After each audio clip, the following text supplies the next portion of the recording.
মুসাফির এবং হাজি তিনি কি কোরবানি করবেন কিনা। শাফিঈ, হানাবিলা এবং জাহিরিয়াদের মতে যদি সম্পদ থাকে, যদি তার সম্পদ থাকে দেশে, তাহলে তিনি কোরবানি করবেন। একদিকে তারা সুন্নত বলেছেন, ওয়াজিব বলেন, আর দিকে তারা সুন্নতকে তারা উজ্জীবিত করতে চেয়েছেন, জীবিত করতে চেয়েছেন। এই জন্য তারা বলেছেন যে সুন্নত তিনি সিধা সুন্নত, এই সুন্নত তিনি সফরে থাকলেও তার দেশে টাকা থাকলে তাকে ওসিয়ত করে যাবেন, যাতে করে এই সুন্নতটা আদায় করা হয় এবং কোরবানি দেওয়া হয়। এটা সুন্নত হিসেবে তারা বলেছেন। ইমাম আবু হানিফা রাহমাতুল্লাহ আলাইহি বলেছেন শুধুমাত্র মুকিমের উপরেই শুধু কোরবানি, যিনি মুসাফির বা হাজি আছেন তার উপরে কোরবানি নেই, তিনি ইচ্ছা করলে দিতে পারেন, না দিলেও তার সুন্নত হিসাবে হবে না।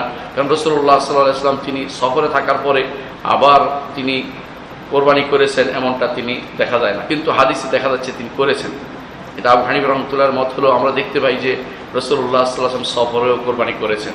তাহলে বোঝা গেল যে কোরবানি সফরেও করা আপনার সুন্নত, তো ওয়াজিব যদি আমরা না বলি।